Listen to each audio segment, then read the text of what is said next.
Hello everyone, my name is Anastasia and I'm a postdoctoral researcher in University of Oxford. My main topic of my work, which I'm doing, is the observations of neutral hydrogen in galaxies. And today I will tell you a little bit about the role of neutral hydrogen in the life of galaxies. Each topic which I will mention today deserves its own lecture and maybe like a class of lectures. So I apologize if some things will be a little bit too fast. My idea is just to cover the basics of what we study in H1 emissions of galaxies. So in this lecture, I will not touch on H1 absorption or on H1 stacking technique. I hope maybe next time or that you already heard about it. So what is the neutral hydrogen and how do we observe it? And how does neutral hydrogen or atomic hydrogen, how we call it, emits? Neutral hydrogen is atomic, so it's just an atom which consists of proton and electron. And when electron changing its spin from parallel to anti-parallel with the proton, a photon emits at the wavelength of 21 centimeter with the frequency which is mentioned here of 1420 megahertz. It was that this emission is going to take place. First was predicted in 1944 by Hendrik van der Hulst and was observed for the first time in 1951, so many years later. And here you see the historic first map of the neutral hydrogen emission in our own Milky Way galaxy. So this is the beginning and how it's all started. Why do we observe neutral hydrogen? Why do we study it? And why it is that important? We can go from small scales to large scales here, and we can start that from galaxy structure and kinematics because it helps us to study the ISM of galaxies. We can study rotation curves and the distribution of matter in galaxies with the neutral hydrogen. For example, angular momentum. Then we can go further and study accretion and depletion of gas into galaxies because you all know that stars are formed from gas and neutral hydrogen is a raw fuel for the star formation. Then we can go further and study the formation of galaxies and already go from individual galaxies to large scale structure. We can study H1 mass function, major mergers, and for example, look at the voids and see what's going on with galaxies in the voids or in the cosmic waves. Or we can also use neutral hydrogen to measure distances to galaxies. And then, of course, we can take all this knowledge and apply it to the cosmic evolution of H1, meaning to measure all of this as a function of redshift. So without further ado, how do we observe H1 and what are its observables? First, we can observe it with single dish radio telescopes. And here I show you an example of two most famous single dish radio telescopes is the Green Bank and Arecibo telescope. The nice thing about single dish observations of H1 that they are extremely sensitive. So you can probe the amount of H1 even when it is very low column density. However, they are very poorly performing in spatial resolution, so you cannot map an H1, but more like have a spectra and then a signal, a 1D signal of your spectra. This is the example of how the signal of the spectra would look like, and this is what we called global H1 profile, where you have flux density, usually millichansky or Jansky per beam, as a function of observed frequency, which you then can convert, for example, to observed velocity. The central velocity here of your profile is the so-called systemic velocity, which is the velocity with which the galaxy is receding away from us based on the Hubble flow. Oh, further than that, you can calculate the redshift of the source if you know the frequency at which you observed your source and the rest frequency of H1. By measuring the width of the profile, you can calculate how fast the galaxy rotates, and you can also calculate the distance of knowing the central frequency and the Hubble flow. Here I separated the profile on different parts. That's what we call channel width or velocity resolution, and usually it depends on your imaging, so you can choose, or on your instrument. And of course, we can also calculate the H1 mass of your detection by integrating the flux under this profile. And then as soon as you know the distance to your source, you know the integrated flux under your profile, you can multiply it by the velocity resolution to get the flux density. And this is basically the formula. How do you calculate the mass of your detected H1 source? This is extremely important to be able to extract this information, because then, for example, we can study the large-scale structure based on H1 observations of thousands of galaxies. Here you see the example of the ALFALFA survey, where extracting the distance to the galaxies and knowing their positions, they mapped the distribution of galaxies in the universe based on the H1 content. And you can see that the data completely not consistent with random observations, meaning that here we see a lot of overdensity regions, a lot of voids. So the galaxies are not randomly distributed in the universe. And this is what we call large-scale structure. And going further than that, we can compare this H1 large-scale structure, which we see just looking at H1 content of the galaxy, so with, for example, SDSS survey, which is looking at the optical properties of galaxies. Here SDSS goes, of course, much further in redshift, but here indicated the region which is covered with H1. And we can compare, for example, does H1 large-scale structure coincide with optical or not, or with which type of galaxies, because we know that H1 resides in late type galaxies and spiral galaxies, not that many of early types. We will come to this. And so we can basically compare two different views of the universe, the stellar and the gaseous one. As I already said, you can calculate the distance to your object just by knowing the systemic velocity of your source and the Hubble constant. However, it is not a very precise measurement, and it's almost never the case, especially in the nearby universe, because galaxies are very often deviate from the Hubble flow because they're not distributed evenly throughout the observable space, as we saw, and they're also typically found in groups or clusters where they have a significant gravitational effect of on each other.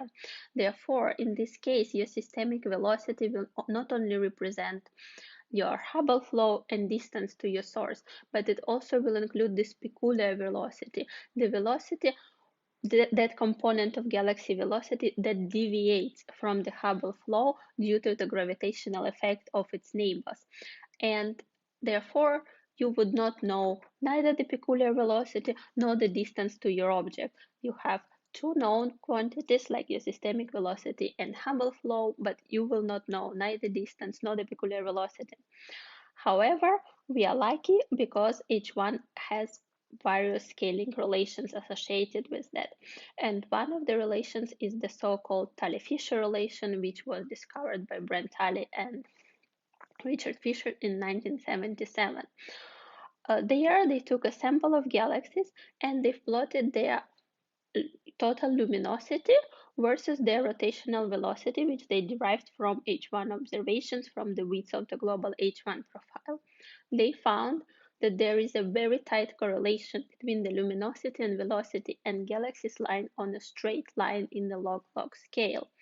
That basically means that this relation can be applied as a distance redshift independent distance measurement tool. How? By having your H1 observations, you can measure the width of the global H1 profile, and so you will know your rotational velocity. Thus, you can infer the total luminosity of an object. Knowing total luminosity, you can subtract the apparent magnitude which you measure with photometry, and what you will end up is the distance to your source. Thus, knowing distances, they were able to calculate the peculiar velocity of galaxies and define the cartography of our local universe. The biggest discovery which resulted from this study was published in Nature in 2014, which basically states that we and our Milky Way galaxy resides in the so-called Laniakea supercluster, together with Coma cluster, Hercules, and Perseus Pisces. So this is another one of the wonderful applications of H1 observations in galaxies. Further than that, you can measure H1 content of thousands of galaxies using single dish surveys like ALFALFA, which I already mentioned. mentioned, and you can calculate their H1 global properties, for example, H1 mass function or H1 velocity function. H1 mass function is a function which represents the density distribution of H1 mass of H1 mass of galaxies in the universe, and the same goes for velocity. So the density distribution of galaxies which have the particular rotational velocity in the universe. This is extremely important because it helps us to place constraints on theories of galaxy formation and evolution, because we know from observations how many galaxies of particular mass of H1 and of velocity and of the stellar mass exist in the universe, and this all should come together in the simulations for predictions.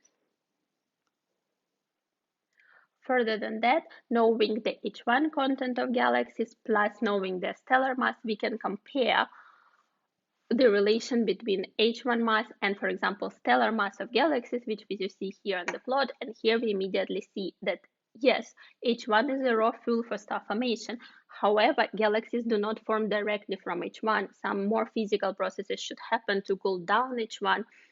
So it forms H2 where stars form. And here you see that there is no linear correlation between the amount of stars you have in a galaxy and the amount of H1 you have in a galaxy. For example, here for very low stellar masses, like for dwarf galaxies, you can have a 2x spread of amount of H1 will you have, and you always will have more H1 than stellar mass. And here's a comparison of such a dwarf galaxy where you can see that it has teeny tiny amount of stars at the center, but it extends further away in H1 content, which is indicated here with contours, and it has much more H1 than stellar mass.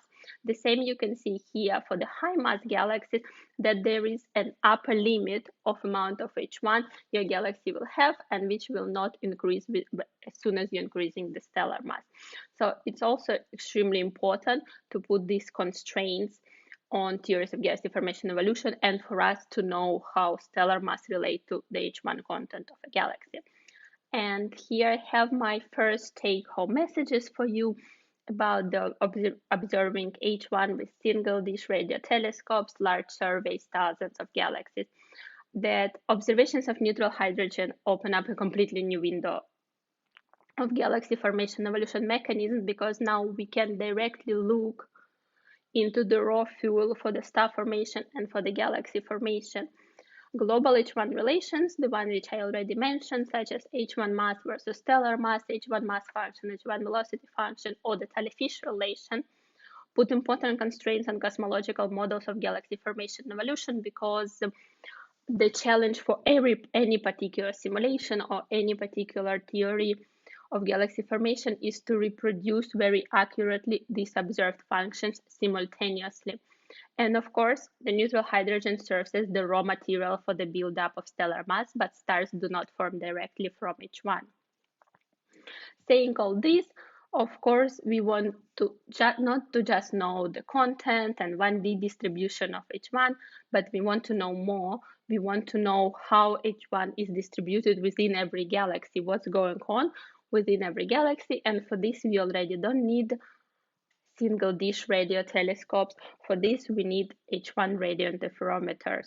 We need radio interferometers to do H1 radio synthesis imaging. And here I put an example of two very famous interferometers, Westerbork and VLA.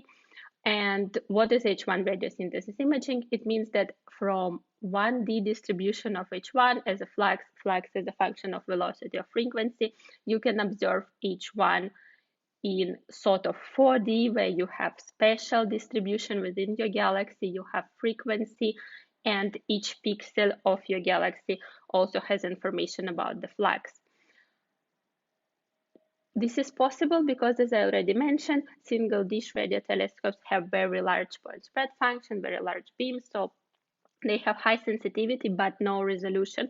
With interferometers, we can achieve very high resolution, very high spatial resolution, and trace H1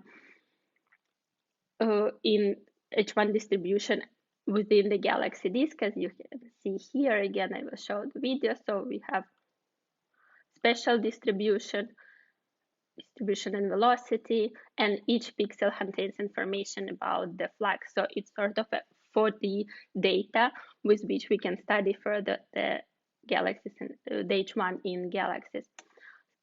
So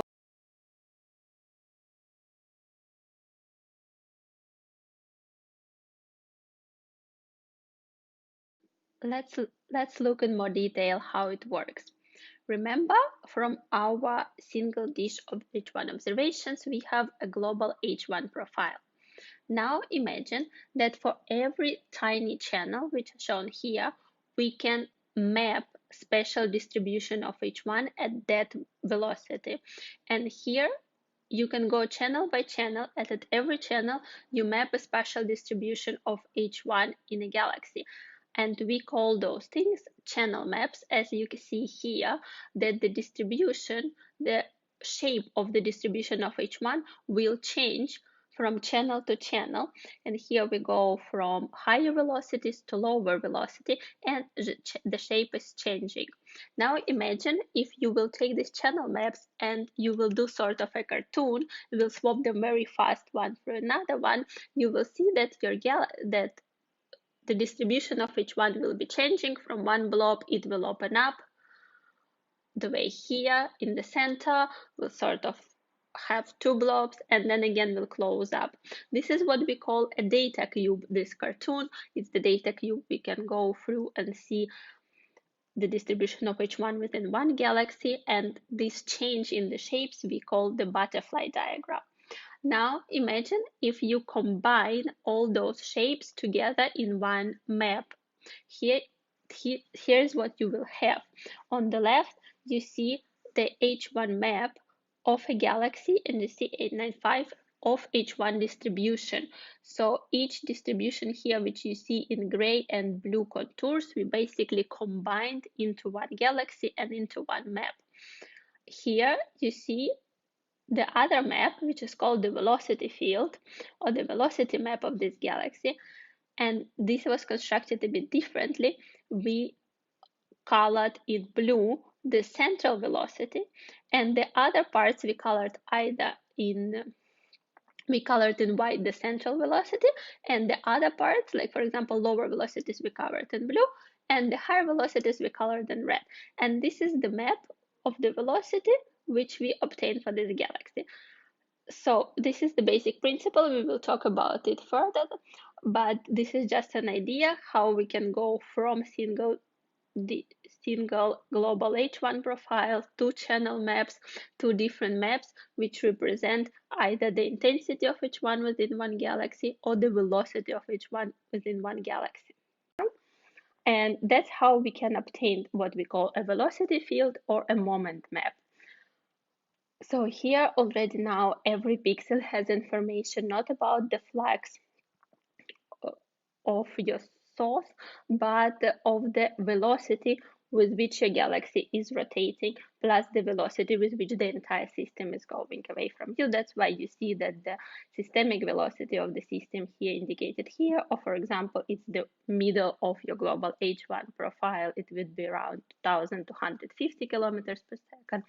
And then one side will rotate lower than that, and another side of the galaxy will rotate faster than that.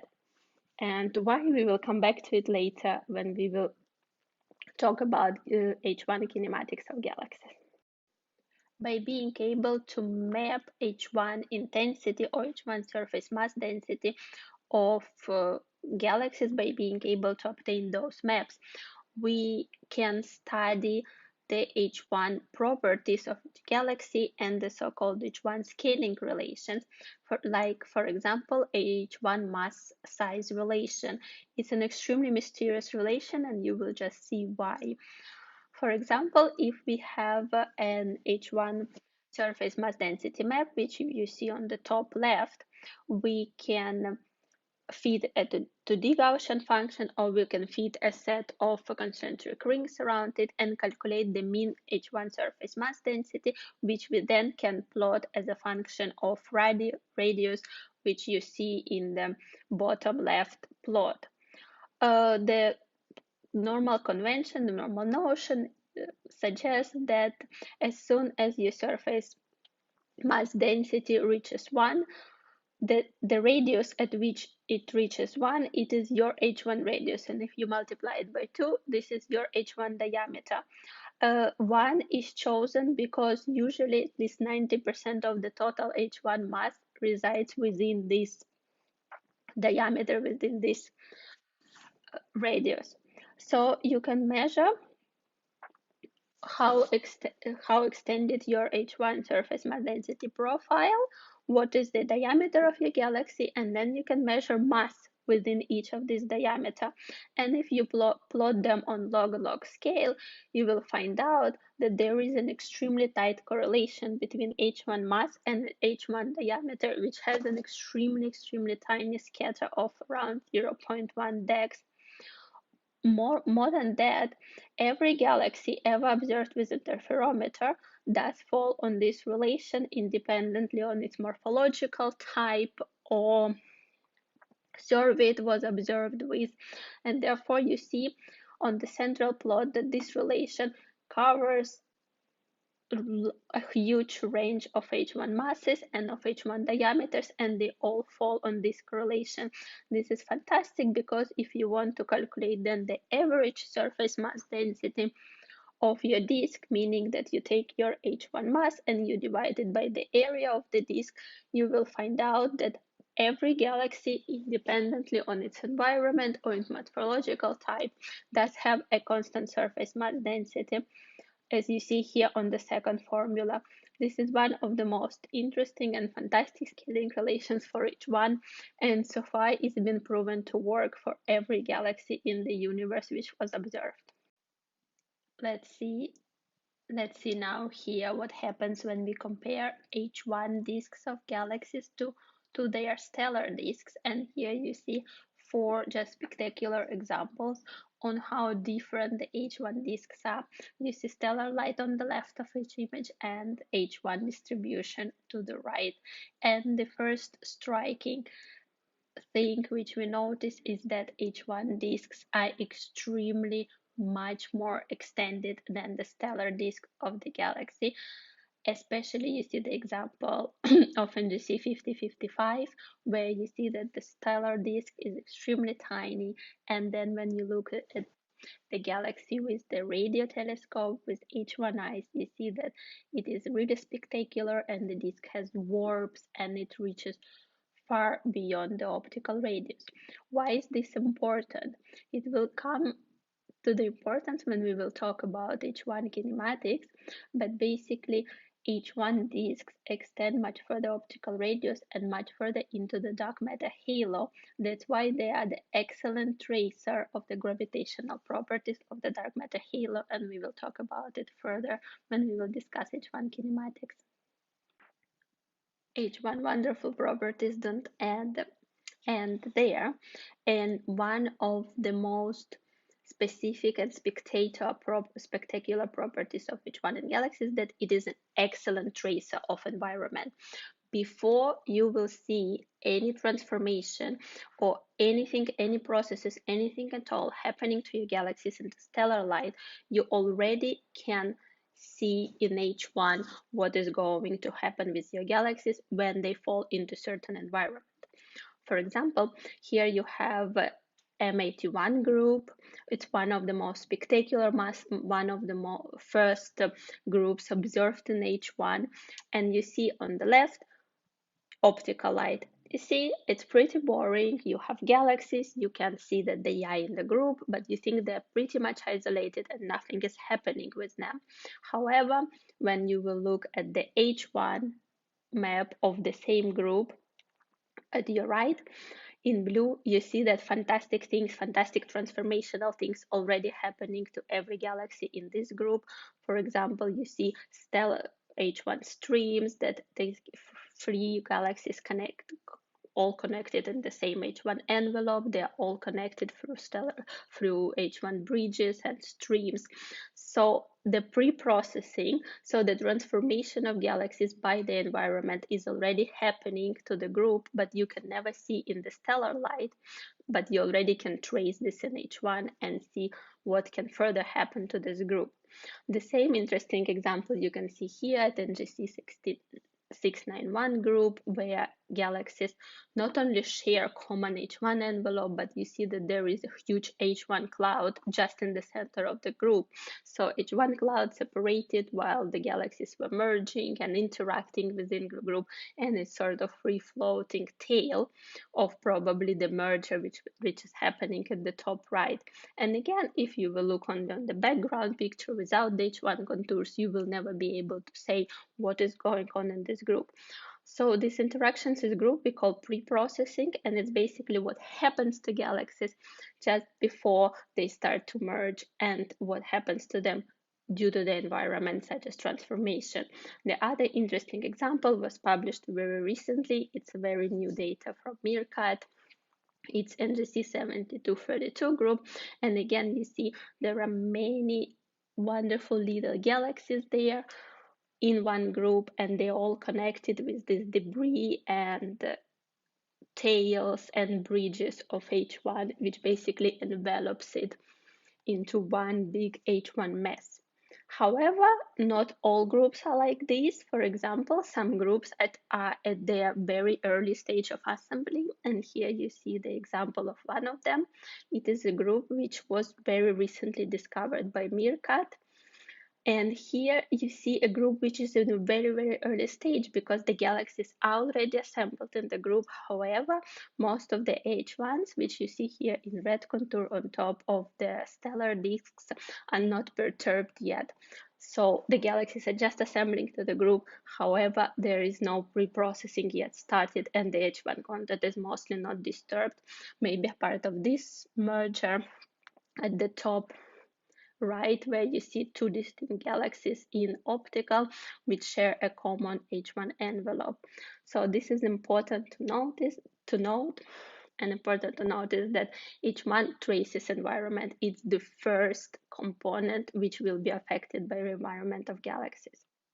After group, we can also observe entire galaxy clusters in H1 just to see what's happening with H1 content of galaxies in such a severe environment of galaxy clusters. And here you have an example of Virgo cluster.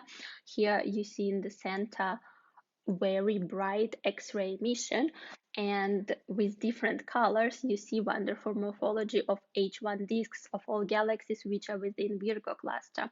And one of the interesting transformations happening to galaxies as soon as they approach a cluster is the so-called ram pressure stripping. So when galaxy approaches the cluster medium presses sort of like sound wave onto the galaxy content, and it will immediately affect the gas. Gas will always be affected first with any environmental transformation, and here you see a wonderful cartoon of how ram pressure stripping works. So you see your galaxy here in blue is gas drawn, and you get this sort of wave, this ram pressure, and your gas would be stripped from your galaxy. And indeed we see with observation of galaxies in the Virgo cluster, we see such effects. For example, here in NGC 4522, with the contour again, you see H1 content overlaid on top of the optical image. You see optical image is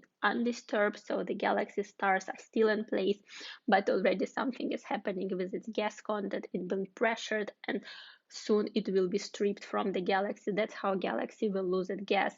And we also observe galaxies where the stellar content follows the gas and also can be stripped away from the galaxy disk due to extreme environments of the clusters. Clusters and groups are not the only environments where galaxy lives, they also live in voids. Voids are these regions of large-scale structures which are not very densely populated, which are mostly empty. And the simulations of galaxy formation evolution usually tell us that in voids, galaxies don't have opportunity to feed and to form more stars and to grow further. So they're expecting galaxies to be much smaller in the stellar content, but have a lot of unperturbed H1 content. So simulations tell us that galaxies which live in void should have very large H1 to stellar mass ratios. However, people looked at the galaxies in voids with H1 observations. Here you see the examples of the Void Galaxy Survey, and they found that indeed the large-scale underdensities do appear to affect the growth of galaxies because they could find only little galaxies living in the voids. However, simulations were wrong, and the properties of these small galaxies do not differ at all from galaxies living in any other environments, like field, for example, and their H1 to stellar mass content is pretty much the same as for the galaxies which don't live in the voids. However, it's also very interesting to see here the pictures of H1 contours on top of optical, and you see that galaxies in the void, they still tend to, even though they live in voids in very empty place, they still tend to live together and share H1 envelopes, which is very nice. Further than that, I already mentioned that mostly we find H1 in spiral galaxies. They're full of H1. They're star forming, and H1 is a raw fuel for star formation. And of course, dwarf galaxies. However, H1 also lives in early type galaxies because stars don't directly form from H1. And even though in optical early type galaxies will look red and dead, so there is no star formation in them, they can still hold very large H1 gaseous reservoirs, which just fails to convert themselves to H2 and to stars. And here you also see there is a large dependencies on in which environment these early type galaxies live. Atlas 3D survey follow-up with H1 observation have found that early type galaxies which live in low density regions tend to have undisturbed, very extended large H1 disks. That means that their disks are not destroyed, are not disturbed by the companions or by other types of preprocessing. However, if you will look at early types at high density regions, you will see that their H1 content, again shown here with the contours, is all patchy, streamy, absolutely disturbed. You cannot say is it a disk, or you cannot even calculate precisely its mass or any more details. It's mostly disturbed clouds. So this is another one of the beauties of H1, which we can check even early type galaxies on its content and can say something about their environment.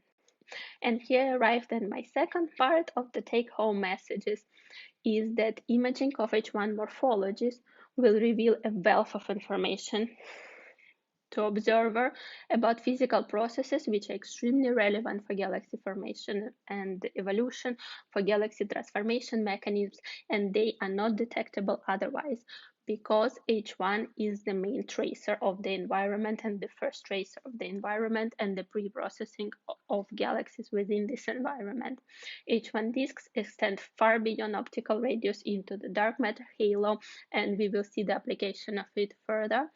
Galaxies have constant average H1 surface mass density. This is the magical relation that doesn't matter is it a big galaxy or a tiny dwarf, it's averaged H1 surface mass density within the radius will be constant for any galaxy, and H1 is an excellent tracer of the environment, as we already saw. Additionally to the H1 distribution in galaxies, we can also study the H1 kinematics of galaxies, and later we will see why it is so important. Here you see again the example of my favorite galaxies I showed you, and on the left we see H1 intensity, and on the right we see its H1 line of sight velocity or H1 velocity map. Here imagine that the dark side is red moving away from you and the light side is blue moving towards you. So by using H1 velocity field, we can derive the rotation curve of a galaxy, which is basically the rotational velocity of a galaxy as a function of radius. How do we do it? Similarly to how we obtain the H1 mass surface density profile, we can use the tilted ring model by fitting various rings into the H1 velocity map and calculating the average velocity within each ring. But again, that would be your line of sight velocity. As we talked, we need to subtract systemic velocity from it, and we also need to correct it for geometry of your galaxy disk in order to obtain the pure rotational velocity of a galaxy. So rotational velocity will depend on the inclination angle of your galaxy. So if your galaxy is face on, it's very hard to measure because your inclination basically is 0. Or if your galaxy is age on, your inclination angle is 90. You also need to know the position angle of your galaxy, and it's usually measured as an angle between north. So here on the velocity field map, you see a little black arrow, and it's pointing from north counterclockwise to the receding side of your velocity field. So the kinematic position angle is an angle measured from north anticlockwise to the receding side of your galaxy. So for this particular galaxy, the position angle would be around 135 degrees. And inclination angle is usually measured as a ratio between the minor axis of the disk over the major axis of the disk. So by knowing all these parameters, you can measure the rotational velocity as a function of radius and create a rotation curve of each galaxy. Interesting, it's all about the dark matter. In 1978, Albert Bosma and Vera Rubin, independently working with optical rotation curves, but here we are focusing on the H1 rotation curves, found that if you plot the rotational velocity of a galaxy as a function of radius, it does not decline as you would expect from the visible matter, because when you look at the visible matter, you see that the light fades away when you go further away in radius. Here, they plot the rotational velocity, and they found that rotational velocity not just all declines as expected from the visible disk, but it stays flat. So this discrepancy made people think that there should be another part of the matter in the galaxy which we cannot see, but which contributes to the total gravitational potential of the system, because the observed rotational velocity, which we calculate from H1, it's just a tracer of the total gravitational potential of the system, and it consists of rotational velocity of the stars, of the gas, and of the dark matter. That was one of the first observational evidences that some additional matter within the galaxy should exist, which contributes only gravitationally, but which we cannot see. Therefore, we can do the so-called mass modeling of every galaxy, where we have its observed circular velocity. We can calculate the velocity just of the gas by using surface mass density profile of the gas, as I already showed you, and assuming the exponential disk. Then we can look at the infrared light, for example, which traces the stellar mass of galaxies, and assuming a certain mass to light ratio, we can assume the rotational velocity for the stellar disk and for the bulge, and then we will have free space, as you already saw here. So you can fit a dark matter profile of a certain shape, for example, NFW dark matter profile of pseudo-isothermal a sphere dark matter profile, and that's how you can put observational constraints on how the shape of the dark matter profile should look. Next, the studies of H1 morphology combined with H1 kinematics are extremely insightful on another physical processes which are happening on galaxies, which is the gas accretion onto galaxies. We know from various studies and observations that star formation consumes all the gas in a few gigayears. That basically means that galaxies must get gas from somewhere to keep forming stars, because we also see that galaxies constantly star forming. So it means that galaxies should always have an inflow of the pristine gas to fuel the star formation.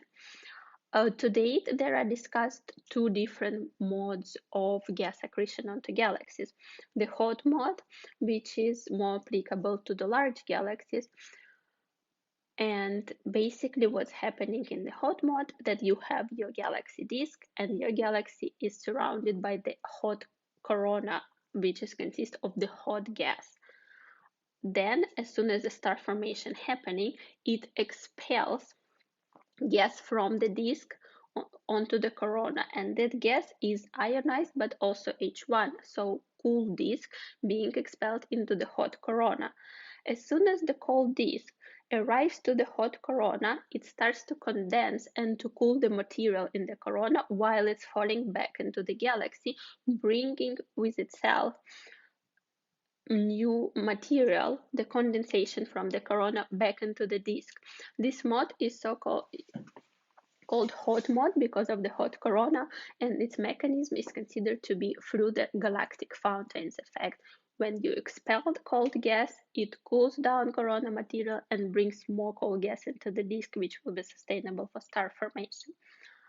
The other mode of accretion is the so-called cold mode, when your galaxy gets feeding from of pristine gas material directly from the filaments into the disk through the radial flows.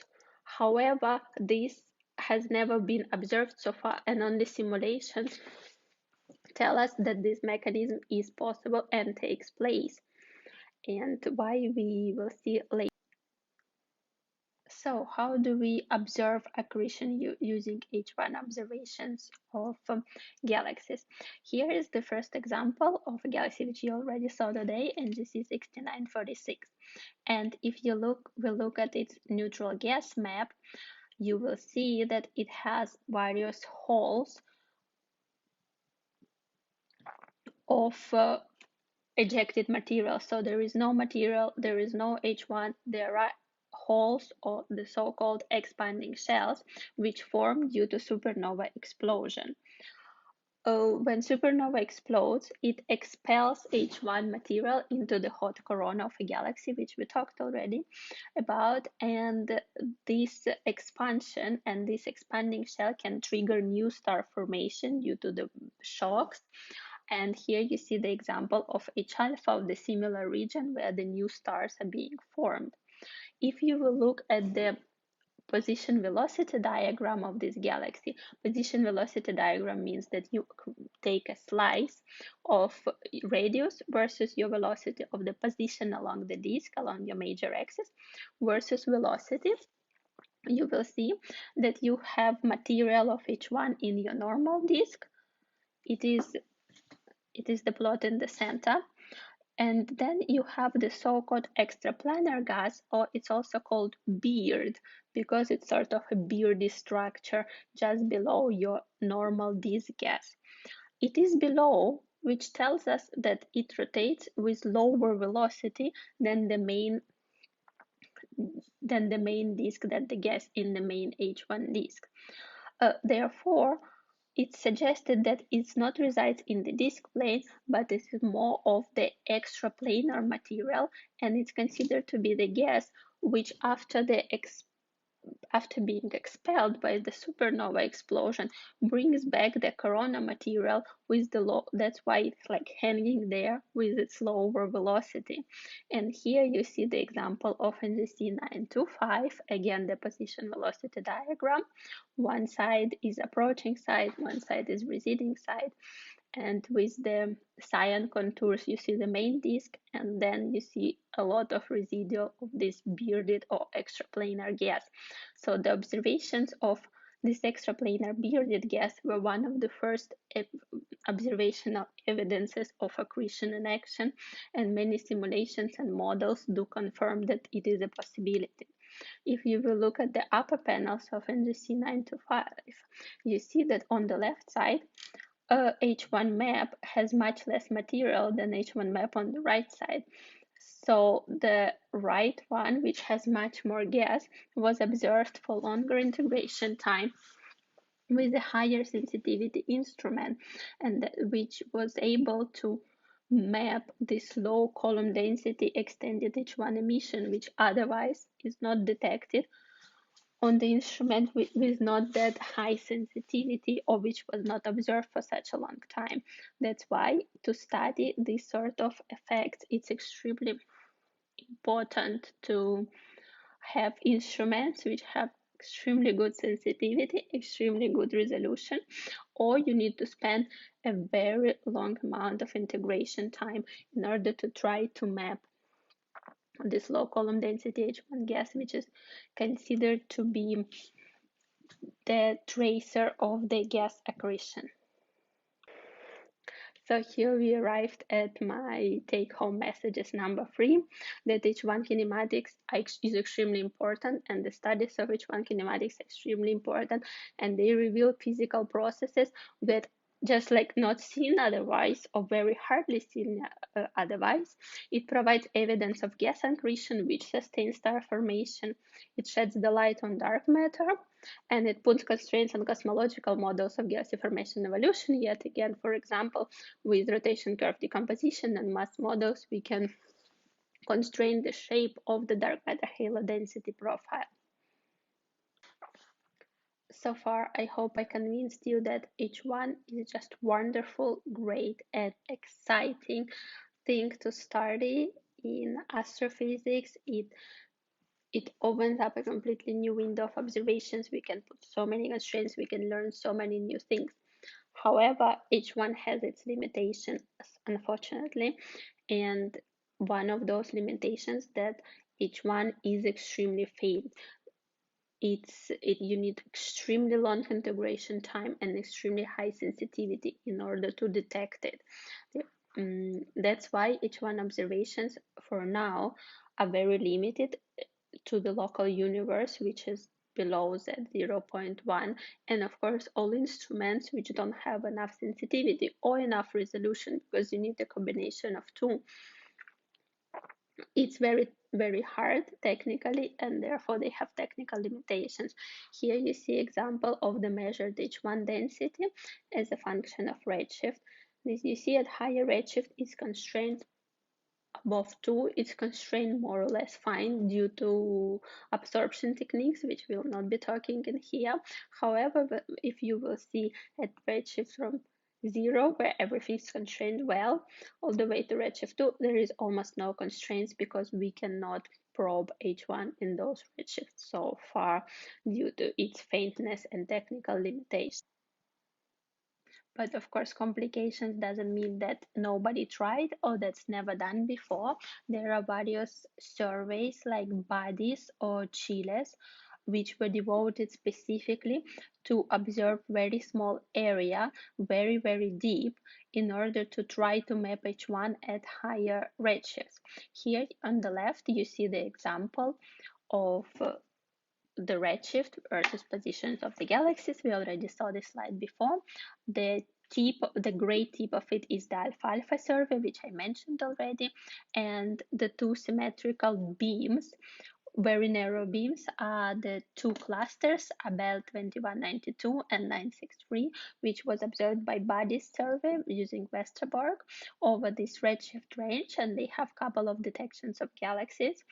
And the survey which probed galaxies the furthest redshift so far is called CHILES. It's observations of the cosmos field with VLA telescope.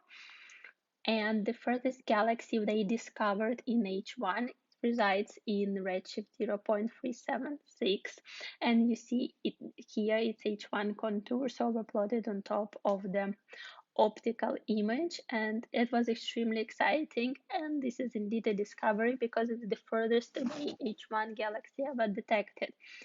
However, Chile's team spent 178 hours of observations just to be able to map one detection, which is of course is not feasible nowadays to get so much time just for one observations. However, we should not be discouraged because the new surveys and the new facilities will bring us closer to mapping H1 at high redshifts. is bright, and the future is going to be even brighter because the SK pathfinders are now fully operational and starting to observe and to have their surveys, and we are very excited with the future they will bring us. Here I mentioned a couple of SK pathfinders and their H1 related surveys. Of course, the biggest is Meerkat and related Meerkat surveys like Laduma, which will be looking at a limited volume but in very high redshift, trying to resolve galaxies up to very high redshift, so very exciting. There is also my TH1, which is medium deep and medium wide, so it will detect more galaxies up to intermediate redshift. There is a survey Mongoose, which will observe nearby galaxies but with very long integration time, trying to map these cold filaments in order to detect H1 accretion. And there is a survey for the Fornax cluster, which will be looking at galaxy formation, evolution, and transformation, as we talked about, and the cluster environment. So more exciting surveys are coming thanks to Meerkat. In Australia, ASCAP H1 surveys include Wallaby, which will be shallow but all sky survey, which will allow to detect a lot of resolved galaxies, a lot of dwarfs from which we can study kinematics. Dingo would be the deep investigation of neutral gas origins, means that it's again will attempt to go to very high redshift to detect galaxies much above the 0.3 which we have for now. And they also have Flash, which is the first large H1 absorption survey. In the Netherlands, the only northern SKA pathfinder is Apertif, and Apertif as well will have a shallow wide area, so you don't go deep in redshift, but you cover a larger part of the sky, and the medium deep, similar to my TH1, where you try to go and good area and further away in redshift. So the exciting times are coming, and this survey is just becoming fully operational, and we're starting to have finally the data. And I personally work with my TH1, and I will show you the result which we already have from this survey. However, of course, everything will change with the SKA. Here you see the example of how many detections SKA will be able to produce over 1 year of observations. So SK also gonna have various surveys, a shallow survey which will cover very large area of the sky, medium deep, deep, and ultra deep. As you see, as soon as you go deeper, your observational area decreases and the amount of galaxies you will find decreases. However, the redshift range increases, and the ASK promise for the ultra deep survey is to deliver the observations of H1's galaxies up to redshift 1.7, which is incredibly fantastic news for us, because if you remember the previous slide, that omega H1, the density of H1 in the universe, is exactly not constrained within 0 to 2 in redshift. So it's very exciting times which are coming, and it's a great time to work in H1 if you liked it and you are interested in it. And here I arrive to my conclusions that imaging of H1 morphologies and studies of kinematics, they reveal just a wealth of information of physical processes relevant for galaxy formation, transformation, pre-processing, traces of environment, studies of the dark matter, and all these mechanisms are not detectable otherwise, so you need H1 observations to detect it. Future blind H1 surveys with SKA. Pathfinders, like for example Meerkat, will produce lots of H1 images, lots of observations of H1 in galaxies across all environment and with sufficient end resolution and sensitivity. So we will be able to map and low column density emission and resolve every H1 disk of every galaxy. The pathfinders are pushing H1 detections and resolved H1 distribution kinematics beyond redshift 0. And here, as I promised, there is an example of my TH1 survey early science data, where you see H1 mass as a function of redshift, and all the black dots are the detections. So my TH1 is the first survey so far from the pathfinders which pushed up to 0.08 in redshift and detected this many new sources. And here you already see the areas of overdensity, the areas of voids, and some redshift. So a lot of exciting new science is coming with SK pathfinders. And of course, when SK will come, it will change everything we know. So again, it's fantastic and exciting times to now to work with H1 and galaxies. Thank you very much.